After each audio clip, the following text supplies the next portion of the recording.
গ্রামের নাম ছিল পদ্মনগর। নির্বাচনের মরশুম শুরু হলেই গ্রামের মানুষদের মধ্যে উন্মাদনা ছড়িয়ে পড়ত। সব প্রার্থীই তাদের পোস্টার লাগাচ্ছিল, ট্র্যাক্টর র্যালি হচ্ছিল, আর স্থানীয় বাজারে কুশল বিনিময় চলছিল।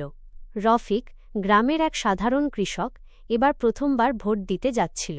সে জানত ভোট তার অধিকার, কিন্তু কে সত্যিই গ্রামের জন্য কাজ করবে তা বোঝা সহজ নয়। সবাই দাবি করছিল, আমার প্রার্থীই উন্নয়ন করবে, সেচের পানির সমস্যা সমাধান করবে। নির্বাচনের দিন সকালেই গ্রামে ভিড় জমল। রফিক শান্ত মনে ভোটকক্ষে গেল।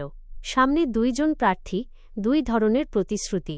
সে ভাবল, কে সত্যিই কাজ করবে, কে শুধু কথার ফুলঝুরি দেখাবে।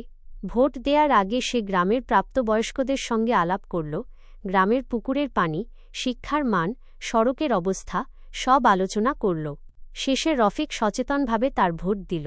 ভোট দেওয়ার পরে সে অনুভব করল, শুধুই ভোট দেয়া নয়, সঠিক নির্বাচন করা সত্যিকারের ক্ষমতা।